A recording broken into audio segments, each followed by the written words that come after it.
ایاک نعبد و ایاک نستعین۔ میرے پاکستانیوں، آج کل ایک پوری میڈیا کے اندر چلا ہوا ہے کہ جی شاہ محمود قریشی مجھے ملنے آئے اور وہ کوئی پروپوزل لے کے آئے ہیں -1 کی، کہ عمران خان علیحدہ ہو جائے تھوڑی دیر کے لیے اور پارٹی آگے بڑھ جائے۔ تو میں آپ سب کے لیے پہلے تو شاہ محمود کوئی اس طرح کی پروپوزل نہیں لے کے آئے، اور بات چیت ہوئی کہ ان کا جیل میں ٹائم گزرا، کس سے ملے، ہمارے کئی لوگ تھے جو ان سے ملنے آئے، تو وہ سب کی بات چیت ہوئی اور پھر آگے ہم نے کرنا کیا۔ لیکن میں آپ سب کو ذرا سمجھانا چاہتا ہوں کہ 2 طرح کی پالیٹکس ہیں، یہ آپ نے بڑا ضروری سمجھنا ہے، کیونکہ ایک پالیٹکس میں یہ -1 چلتا ہے۔ وہ کون سی پالیٹکس ہے؟ اس کو پاور پالیٹکس کہتے ہیں۔ وہ پالیٹکس ہوتی ہے اقتدار کی پالیٹکس۔ وہ پالیٹکس ہے کہ اگر عمران خان پرائم منسٹر بننا چاہے، اچھا جی ابھی اسٹیبلشمنٹ میرے سے ناراض ہے، چلو میں تھوڑا پیچھے ہو جاتا ہوں، پارٹی کو آگے کر دیتا ہوں، کوئی ڈیل کر لیتا ہوں، کوئی سمجھوتا کر لیتا ہوں، اور اس کے بعد پھر آگے جا کے دیکھیں گے کہ ابھی کسی اور کے حوالے کر دوں تو وہ اس کے بعد پھر میری باری آ جائے گی۔ اس کو پاور پالیٹکس کہتے ہیں۔ دوسری پالیٹکس ہے جو میں پالیٹکس کر رہا ہوں 27 سال سے، وہ پالیٹکس ہے جو قائد اعظم کی پالیٹکس تھی۔ وہ پالیٹکس وہ ہے جو کہ مشن کی پالیٹکس ہے، کوئی وہ ذات کی پالیٹکس نہیں ہے۔ وہ پالیٹکس وہ ہے جو ہم سارے مسلمان انسپائر ہوتے ہیں ہماری نبی صلی اللہ علیہ وسلم سے، کہ انہوں نے بھی ایک مدینہ کی ریاست سنبھالی تھی، انہوں نے بھی مشکل وقت گزارا تھا، اور اس کے بعد انہوں نے دنیا کی تاریخ کا سب سے بڑا انقلاب لے کے آئے تھے۔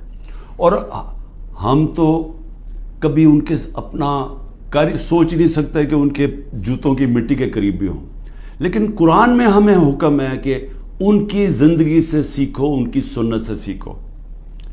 وہ پالیٹکس بڑے مقصد کی ہے، وہ اپنی ذات سے ہٹ کے ہے، کہ میرے نبی صلی اللہ علیہ وسلم جب سارا عرب ان کے نیچے آ گیا تھا تو انہوں نے اپنا رہن سہن نہیں بدلا، وہ جدھر تھے ادھر ہی رہے، مقصد بڑا تھا۔ تو ہم تو ان سے انسپائر ہوئے ہیں۔ میں تو نہ پالیٹکس میں آتا ہی نہ کبھی، تو میں نے جو انصاف کی تحریک شروع کی تھی، یہ مدینہ، اور کہا تھا کہ اسلامی فلاحی ریاست ہمارا مقصد ہے۔ ہم مدینہ کی ریاست سے انسپائر ہوئے تھے، ہم ان کی سنت سے انسپائر ہوئے تھے کہ جو وہ انقلاب لے کے آئے تھے۔ اور وہ جو انصاف ہے، یہ بار بار پلیز میری بات سن لیں، انصاف، سارے اللہ کے پیغمبر اس دنیا میں انصاف کی بات کرنے آئے تھے۔ انصاف کیوں اتنی اہمیت رکھتا ہے؟ کیونکہ انسانوں کو انصاف آزاد کرتا ہے۔ فرعون کیوں قرآن میں برا سمجھا جاتا ہے؟ انسانوں کو غلام بنایا تھا اس نے ظلم کر کے۔ کیوں نبی صلی اللہ علیہ وسلم دنیا کا انقلاب لے کے اور چھوٹے سے انسانوں کو بڑے انسان بنا دیا؟ کیونکہ انصاف سے آزاد کر دیا۔ لا الہ الا اللہ نے لوگوں کو آزاد کر دیا۔ تو جو میری تحریک تھی انصاف کی، وہ اصل میں آزادی کی تحریک تھی، کیونکہ انصاف آئے گا تو لوگ آزاد ہوں گے۔ اور جو میرا سارا تجربہ تھا دنیا کا، جو مغرب کو میں نے دیکھا، تو وہاں کیوں لوگ جاتے ہیں نوکریوں کے لیے؟ کیوں وہاں خوشحالی ہے؟ کیونکہ لوگ آزاد ہیں۔ لوگ آزاد کیوں ہیں؟ کیونکہ وہاں انصاف ہے، رول آف لا ہے، حقوق کی ان کا انصاف کا نظام میرے حقوق کی حفاظت کرتا ہے۔ وہاں یہ حرکتیں نہیں ہو سکتی جو پاکستان میں ہوتی رہی ہیں۔ اور میں یہ بھی کہتا ہوں کہ میرے اپنے لوگوں کو، میں اپنی ٹیم کو بتاتا ہوں کہ اب آپ کو پتہ چلا جو ہمارے پر جب ظلم ہوا، کہ کیسے پاکستان کا کمزور طبقہ، مزدور، ہاری، کسان، جو کمزور طبقہ ہے، غریب، وہ چھابڑی والا، چھوٹے دکاندار، چھوٹے صنعت کار، یہ ہر وقت ان کو اس کا ظلم کا سامنا کرنا پڑتا ہے۔ جب وہ طاقتور کے سامنے آتے ہیں، ان کے پاس کوئی ان کی حفاظت کرنے کے لیے نہیں، ان کے تحفظ کرنے کے لیے نہیں، ان کے فنڈامنٹل رائٹس کو کوئی کسی قسم کا تحفظ نہیں۔ اور اس لیے تھانہ کچہری پٹواری کی پالیٹکس ہے، کیونکہ جو ان کا رائٹ ہے تھانہ کچہری پٹواری، وہی ان کو ادھر ظلم ہوتا ہے، ان کے اوپر، ان کی زمینوں پہ قبضہ ہوتا ہے، قبضہ گروپ ہے یہاں، کیونکہ انصاف نہیں ہے. تو یہ میری ساری موومنٹ شروع ہوئی تھی تب 27 سال پہلے. یہ میری موومنٹ تب تک رہے گی جب تک میں زندہ ہوں, جب تک ہم اس ملک میں حقیقی آزادی, انصاف لے کے حقیقی آزادی نہیں لے کے آتے. اب یہ جب مجھے یہ کہتی ہیں چیزیں کہ جی وہ -1 کیسے ہوگا؟ جو آدمی ایک تحریک پہ 27 سال سے لگا ہوا ہے, ایک ملک کے اندر ایک جدوجہد کر رہا ہے, تو وہ کیا وہ ڈیلز کرے گا؟ کیا اس کو کیا چیز اس کو خریدے گی؟ بتائیں میرے ضمیر کی کیا قیمت ہے؟ کیا پرائم منسٹرشپ قیمت ہے کہ اگر آپ یہ کر دیں تو آپ کو پرائم منسٹر میں تو پرائم منسٹر بن چکا ہوں. اور میں نے جب پرائم منسٹر بنا, میں نے ایک بات کہی کہ اگر پھر وہ مجھے 2018 کا موقع ملتا, میں سیدھی الیکشن پھر سے کرواتا. کیونکہ جو میں انصاف لانا چاہتا ہوں اور طاقتور کو قانون کے نیچے لانا چاہتا ہوں, وہ آئی تب سکتا ہے جب آپ کے پاس طاقت ہو. تو جب ایک کمزور ایک کولیشن گورنمنٹ, وہ اس پہ کیسے طاقت ہوگی کہ اس ملک میں انصاف قائم کرے؟ تو میں نے اس لیے بار بار میں نے کہا, میرے سے جب لوگوں نے پوچھا کہ آپ نے کیا غلطی کی, میں نے کہا میں نے غلطی یہ کی کہ مجھے شروع میں الیکشن کروا دینے چاہیے تھے, اور کمزور گورنمنٹ سے میں وہ اصلاحات جو لانا چاہتا تھا وہ نہیں لا سکتا تھا. تو اب میں آپ کو بتاؤں کہ جس طرح کی حرکتیں ہو رہی ہیں میرے لوگوں کے اوپر, میں اس لیے یہ آپ کے سامنے رکھنا چاہتا ہوں کہ آزاد معاشروں کے اندر یہ نہیں ہو سکتا. یہ صرف غلاموں کو ہوتا ہے. یہ صرف فرعون ایسی حرکتیں کرتا تھا لوگوں کے اوپر دہشت پھیلانے کے لیے, جو آج ہمارے پہ ہو رہا ہے. اور میں سارے پاکستانیوں کو کہنا چاہتا ہوں, جو اس وقت یہ پی ڈی ایم والے بھی بیٹھے ہوئے ہیں, یہ جو آپ تماشا دیکھ رہے ہیں, یہ یاد رکھیں کہ یہ آج ہمارے پہ ظلم ہو رہا ہے. یہ ظلم آپ کے اوپر بھی ہوگا جب ایک ملک کے سارے انصاف کے اداروں کو, جب ان کو استعمال کیا جاتا ہے, حکومتی اداروں کو استعمال کیا جاتا ہے ایک پارٹی کو ختم کرنے کے لیے اور ان کے لوگوں کے اوپر دہشت پھیلانے کے لیے, تو یہ سسٹم پھر جاتا نہیں ہے. کوئی بھی سنبھال کے یہ سسٹم سب اس اگر آج ہمارے حقوق نہیں, اگر ہمارے فنڈامنٹل رائٹس نہیں ہیں, تو یہ اب کل آپ کے بھی نہیں ہوں گے. فنڈامنٹل رائٹس تو ایک قوم کے حفاظت ہوتے ہیں نا, ان کو ہیومن رائٹس کہتے ہیں. یہ ہیومن رائٹس سارے ملک کے ہوتے ہیں. یہ نہیں ہوتا کہ ایک طبقے کے آپ ہیومن رائٹس لے لیں اور وہ طبقہ کیا ہے, ملک کی سب سے بڑی جماعت جس کا سب سے بڑا ووٹ بینک ہے, اگر آپ اس کے ہیومن رائٹس آج وائلیٹ کر رہے ہیں تو اس کا مطلب ہیومن رائٹس نہیں ہے. کیونکہ ہیومن رائٹس کو تو ایک ملک کی عدلیہ اس کی حفاظت کرتی ہے. تو ہماری عدلیہ کے تو کچھ سنتا ہی نہیں ہے. ہماری عدلیہ نے تو سپریم کورٹ کہتا ہے الیکشنز ہوں گے 14 مئی کو آئین کے مطابق, گورنمنٹ پرواہی نہیں کرتی. تو گورنمنٹ آگے کیوں الیکشن؟ یعنی یہ تو اس کا مطلب کہ اس وقت طاقت کی حکمرانی آ گئی, کیونکہ جب آپ آئین سے باہر نکل گئے تو قانون سے باہر نکل گئے, اس کے مطلب جو طاقتور چاہے وہ کرے گا, تو یہ سارے ملک کو افیکٹ کرے گا. یہ تباہی سارے ملک پہ آ رہی ہے. تو ہمارے لوگوں کو جو مجھے صرف افسوس یہ ہے کہ کوئی فرق نہیں کیا جا رہا. جو تحریک انصاف کا ہے اور جو وہ کھڑا ہو کے کہنے کے لیے تیار نہیں ہے لیڈرشپ میں سے کہ میں پارٹی چھوڑ رہا ہوں, اس کے اوپر ہر قسم کا ظلم ہو رہا ہے. ان کی بزنسز بند کر رہے ہیں, ان کے فیملیز تک پہنچ گئے ہیں, ان کے بچوں تک پہنچ گئے ہیں. ہر قسم کی بلیک میل, رات کو گھس جاتے ہیں گھروں میں, گھر تباہ کر کے رکھ دیتے ہیں, لوٹ لیتے ہیں گھروں کو ڈاکہ مارا جاتا ہے, جو ملتا ہے اس کو پکڑ کے لے جاتے ہیں. اگر وہ سارے تو چھپے ہوئے ہیں, ان کے رشتہ داروں کو پکڑ کے لے جاتے ہیں. یہ تو بدترین دنیا کی ڈکٹیٹرشپس میں, یعنی وہ نظام جن کی دنیا مثال دیتی ہے, ہٹلر کا جرمنی, سٹالن کا رشیا, سوویت یونین, یہ ان خوفناک ظلم کے نظاموں میں اس طرح کی چیزیں ہوتی تھی جو آج ہمارے اوپر ہو رہی ہیں. میرے پاس عالیہ حمزہ کی بیٹیاں آئیں, میں نے کل ان کو ملا, 3 بیٹیوں کو. 1 مہینے سے اس کو بند کیا ہوا عالیہ حمزہ. کیا اس کا قصور ہے؟ اس کا والد وہ میرے پاس آئے, انہوں نے بتایا کیسے گھر میں گھس کے انہوں نے ساری چیزیں توڑ دی, ان کی ٹی وی توڑ دیے, 2 آدمی انہوں نے لاٹھیاں پکڑی ہوئی تھی, جو چیز آئے توڑ کے چلے گئے, جو چیز 2-3 اچھی چیزیں پسند آئیں اٹھا کے لے گئے. تو یہ کون سے ملک میں ہوتا ہے؟ یہ غلام ملکوں میں لوگوں کو غلام بنانے کے لیے یہ ہو رہا ہے. یہ آزاد قوموں میں نہیں ہوتا. اور یہ جس طرف ہم جا رہے ہیں، یہ جو ظلم کر رہے ہیں، صرف اور صرف خوف پلا کے سمجھ رہے ہیں کہ یہ پارٹی ٹوٹ جائے گی، اور کئی لوگ چلے بھی گئے ہیں. لیکن کیا اب میرے سے پوچھیں کہ کیا مجھے اس سے کوئی فرق پڑ رہا ہے؟ 150 سے اوپر کیسز کر دیے، قتل کا کیس آخری کر دیا میرے اوپر. مجھے 19 بیلیں لیے میں نے ایک دن میں، یہ دنیا کا ریکارڈ ہے. اس کے بعد 4 گھنٹے نیب میں بیٹھا ہوں. 4 گھنٹے نیب نے میرے سے وہ جو سوال پوچھے، میں چیلنج کرتا ہوں کہ کسی عدالت کے اندر کبھی بھی یہ کیس کی کوئی اہمیت ہو جائے. کوئی کیس ہی نہیں ہے، کیبنٹ کا فیصلہ ہے، ساری کیبنٹ نے فیصلہ کیا. اب یہ دکھانا تھا کہ مجھے اس سے کوئی ذاتی فائدہ ہوا. کیا القاعدہ جو پہلا بن چکی تھی، شروع ہو گئی تھی یونیورسٹی، کیا وہ ایک ٹرسٹ ہے؟ وہاں غریب گھرانوں کے بچوں کو مفت تعلیم مل رہی ہے سیرت نبی پہ اور یہ جو ٹیکنالوجی کے اوپر. وہ ٹرسٹ ہے جس نے شوکت خانم ہے. مجھے اس سے کیا فائدہ ہے؟ 1 روپیہ نہیں دکھا سکتے مجھے کیا فائدہ ہو. نہ ہی ہو کسی ٹرسٹ سے کسی کو فائدہ نہیں ہو سکتا. ٹرسٹ ڈیڈ میں لکھا ہوا ہے. تو وہ کیسز بھی ہیں، قتل کا کیس بھی ہے، ہر روز کوئی نئے کیس آ جاتا ہے. عدالتوں کے میں چکر مار رہا ہوں، لیکن مجھے اس سے کوئی فرق نہیں پڑتا. میں ہر عدالت میں جاتا ہوں، ہر کیس میں جاتا ہوں، یہ بتانے کے لیے کہ میں قانون سے اوپر نہیں ہوں. جبکہ میرے اوپر یہ جان کے کیا جا رہا ہے، یہ مجھے خوف دلانے کے لیے کیا جا رہا ہے.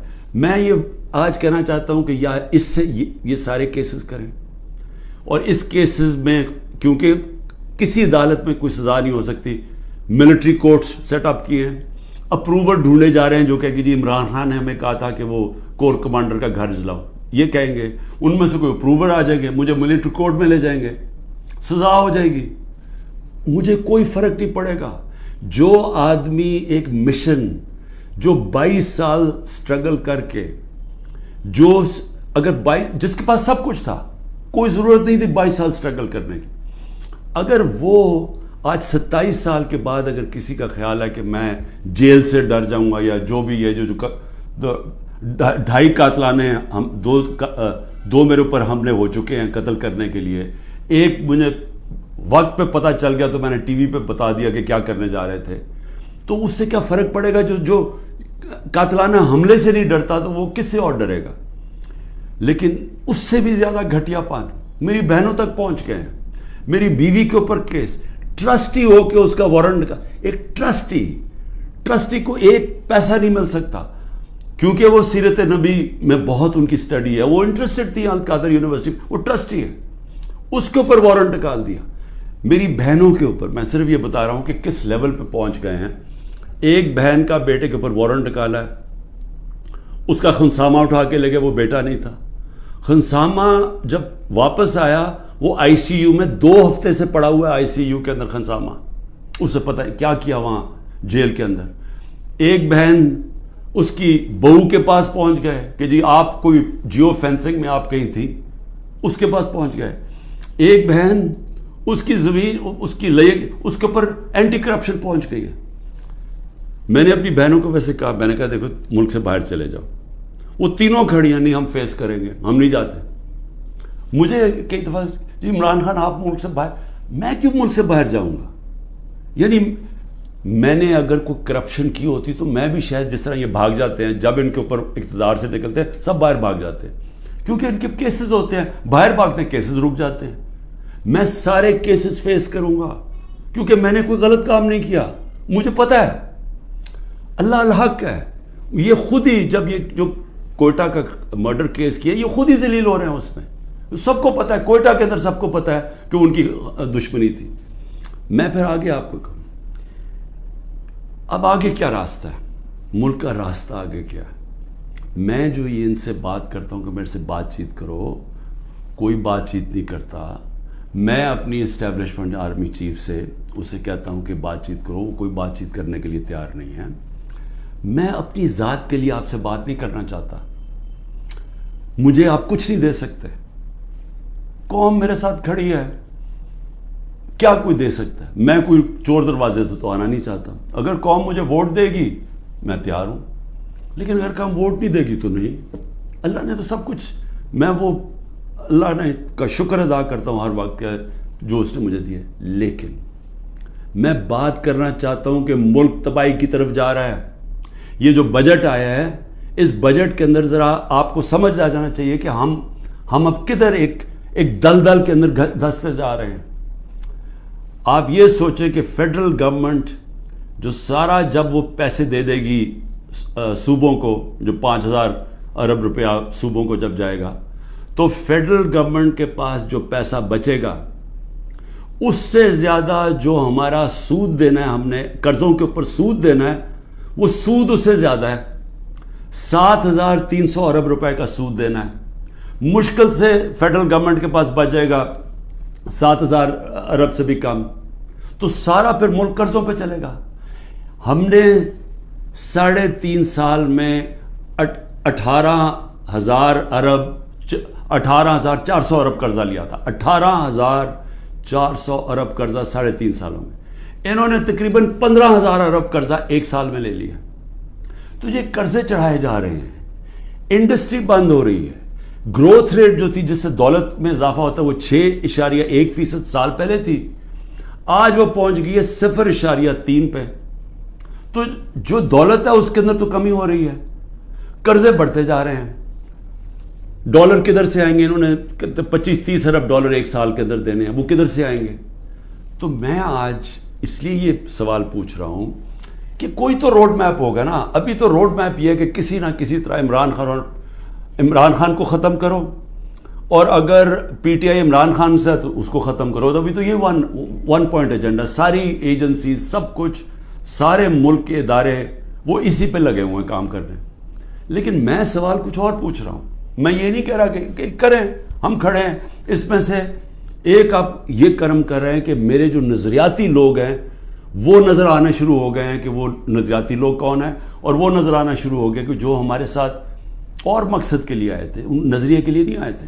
تو ایک تو آپ فائدہ کر رہے ہیں کیونکہ صرف نظریاتی پارٹی اب پاکستان کو اس دلدل سے نکال سکتی ہے. لیکن نکالے گی کیسے؟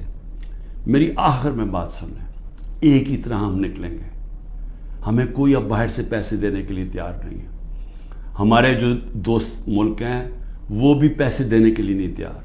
میرے لیے جو سب سے زیادہ شرمندگی ہوتی تھی کہ جب میں اپنے دوست ملکوں سے پیسے مانگنے گیا ملک کے لیے, کیونکہ دیوالیہ نکلا ہوا تھا ہمارا, تو اس وقت ملک ہمارے پاس تو سب سے بڑا بیرونی خسارہ چھوڑ کے گئے تھے یہ نون لیگ والے, یہ اسحاق ڈار. تو ان سے پیسہ مانگنا سب سے شرمندگی تھی. اب کیسے نکلنا ہے میں آپ کو بتاتا ہوں کیسے نکلنا ہے. اس میں ایک سورس ہے اوورسیز پاکستانی, یہ یاد رکھ لیں. بیرون ملک پاکستانی آپ کو نکالیں گے ادھر سے, اور بیرون ملک پاکستانی کیسے نکالیں گے؟ میں نے پھر سے آپ کو کہتا ہوں کہ 16,000 پاکستانی امریکن ڈاکٹرز, ان کی نیٹ ورتھ 200 ارب ڈالر ہے. ہم آئی ایم ایف سے 6 ارب ڈالر کی پیچھے ان کے منتیں کر رہے ہیں کہ کسی طرح دے دیں ہمیں. 200 ارب ڈالر ان کی ہے, یہ صرف 16,000 ہے. 1 کروڑ باہر پاکستانی بیٹھا ہوا ہے. اگر ہم کسی طرح ان کی انویسٹمنٹ لیں, وہ یا سرمایہ کاری شروع کر دیں, بجائے دبئی میں کرنے میں اور دنیا میں اور ملکوں میں کر رہے ہیں, اگر وہ سرمایہ کاری شروع کر دیں, آپ یقین کریں یہ ملک اتنی تیزی سے اٹھ سکتا ہے, کیونکہ ڈالر اندر آنے شروع ہوں گے, نوکریاں مل, اور وہ آنا شروع ہو گیا تھا. ہمارے آخری دنوں میں پیسہ اوورسیز, روشن ڈیجیٹل اکاؤنٹ کیا تھا اوورسیز پاکستان, 1.5 سال کے اندر 5.5 ارب ڈالر پہنچ گیا تھا. اوورسیز پاکستانیوں نے انویسٹمنٹ پلانز بنا لیے تھے. ہماری یہ جو راوی پروجیکٹ اور یہ جو بنڈل آئلینڈ کا پروجیکٹ تھا, وہاں باہر کی کمپنیز, بڑی بڑی کمپنیز آ رہی تھی ڈالر انویسٹ کرنے کے لیے, جب انہوں نے این او سی واپس لے لیا سندھ گورنمنٹ میں. دیکھیں, بچانا اس ملک کو اوورسیز پاکستانی. جب چائنا نے اور ہندوستان نے اپنی اکانومی کھولی تو اوورسیز چائنیز اور اوورسیز ہندوستانیوں نے پہلے انویسٹ کیا تھا. ہمارا بھی وہ انویسٹ کریں گے, لیکن اس کے لیے جب تک انصاف کا نظام ہم ٹھیک نہیں کریں گے, قانون کی بالادستی, رول آف لا, جب تک ہم یہ نہیں قائم کریں گے ان کا پیسہ نہیں آنے لگا. تو چیلنج اب کیا ہے؟ رول آف لا ہم نے ختم کر کے رکھ دیا. پہلے 140 ملکوں میں سے پاکستان 129 تھا رول آف لا میں. اب جو یہ انہوں نے کریک ڈاؤن کیا, اب تو یہ بالکل ہی نیچے گر گیا ہے. اب تو وہ بنانا ریپبلک بن گیا ہے. تو جب رول آف لا ہی نہیں ہے, انویسٹمنٹ کیسے آئے گی؟ انویسٹمنٹ نہیں آئے گی, دولت میں اضافہ کیسے ہوگا؟ یہاں تو اس وقت پاکستانی پیسہ باہر بھیج رہے ہیں, پاکستانی ڈالر لے کے بیٹھے ہوئے ہیں, کیونکہ وہ کسی کو اعتماد ہی نہیں ہے. تو جب تک ہم اس ملک کا نظام ٹھیک نہیں کرتے, جو میں 27 سال پہلے انصاف کی تحریک لے کے نکلا تھا, رول آف لا کی تحریک, وہ جب تک اب ہم قائم نہیں کریں گے, پاکستان کے نظام کو ٹھیک نہیں کریں گے, گورننس سسٹم تب ٹھیک ہوگا, ادارے مضبوط ہوں گے. اور جب لوگوں کو اعتماد ہو جائے گا کہ ہمارے, اب جب میں اپنی سرمایہ کاری کروں تو یہاں کا جو قانون ہے, جو ان کی لا انفورسمنٹ ہے, جو ان کی عدلیہ ہے, وہ میری سرمایہ کاری کی حفاظت کرے گی, میرے سے فراڈ نہیں ہونے دے گی. یہ جب تک اعتماد نہیں ہوتا پیسہ نہیں آنے لگا. اور اس کے لیے جب تک کہ حکومت نہیں آتی جو پبلک مینڈیٹ سے آئے, جس کو پبلک سپورٹ کرے, جس کو بڑا ووٹ ملے اور پبلک کی سپورٹ سے آئے, صرف وہی بڑے بڑے فیصلے کر سکتی ہے. نہیں تو ان کو تو آپ نے دیکھ ہی لیا ہے کیا کیا انہوں نے, سوائے مہنگائی کر کے, تاریخی مہنگائی 38% پہ, انہوں نے کیا کیا ہے؟ انڈسٹری بند ہو گئی ہے, بے روزگاری بڑھ گئی ہے, گروتھ ریٹ, انہوں نے اور کیا کرنا ہے؟ تو یہ جو ابھی تک تو گیم پلان میں یہی کھچڑی پکنے لگی ہے نا, آگے نئی آ گئی ہے, نئی جماعت ایک کریٹ کر دی ہے. ہم نے بھی اپنے بڑے بڑے اچھے 27 سال پرانے ہم نے لوگ وہاں بھی بھیج دیا ہیں ان کے پاس, اور ضرورت ہے تو حکم کریں, ہم اور بھی بھیج دیتے ہیں. لیکن اس سے ملک ٹھیک نہیں ہونے لگا. ملک ٹھیک تب ہوگا جب ایک public mandate, free and fair election کے بعد ایک مضبوط گورنمنٹ آئے گی. اور میں اپنی اسٹیبلشمنٹ کو آج پھر سے کہتا ہوں, نظر ثانی کرے, ملک تباہی کی طرف جا رہا ہے. اور جب یہ تباہی جس طرف جا رہا ہے, اور IMF کی اگلی کنڈیشنز آئیں گی, جس طرح انہوں نے مصر اور سری لنکا میں انہوں نے کنڈیشن لگائی, وہ کیا ہے کہ فوج کا بجٹ کام کرو, دونوں جگہ انہوں نے کہا. تو یہ تو ہم ادھر جا رہے ہیں کہ ہم اپنی سیکیورٹی اینڈ میں کمپرومائز کریں گے. اور ایک دفعہ سیکیورٹی کمپرومائز ہوگی اس ملک کی, تو ہمارے جو دشمن بیٹھے ہیں وہ ملک توڑنے کے لیے تیار ہیں. تو میں اس لیے آپ کو کہہ رہا ہوں, مجھے کوئی ریلیف نہیں چاہیے, مجھے کوئی آپ کی مدد نہیں چاہیے, میں کوئی کسی مجھے یہ سمجھے کہ یہ جو سارا کچھ ہو رہا ہے انتقامی کارروائی, مجھے چھوڑے میری بہنیں باہر جانے کے لیے نہیں تیار. وہ تو عورتوں کے اوپر تو کبھی اس ملک میں ایسے نہیں ہوا, لیکن ملک نیچے جا رہا ہے. اور اس لیے وقت کم ہے. جس طرح دن بڑھتے جا رہے ہیں, ہم اور اپنے ملک کو تباہی کی طرف لے کے جا رہے ہیں. صرف قانون ختم ہو چکا ہے.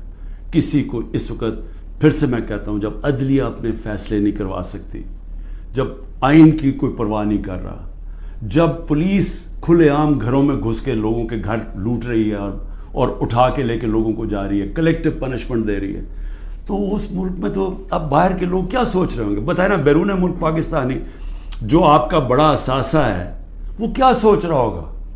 وہ کوئی سوچے گا کہ پاکستان میں پیسہ لگانا ہے؟ تو اگر انہوں نے نہیں لگانا تو اور تو اس وقت کوئی ہے نہیں. جب تک ہم ملک کی ایکسپورٹس نہیں بڑھاتے, وہ تو ٹائم لگے گا کہ ہم اپنی ڈالر انکم بڑھائیں. تو اس میں تو صرف ایک ہی انٹرم میں تو صرف اوورسیز پاکستانی مدد کر سکتے ہیں. شکریہ. پاکستان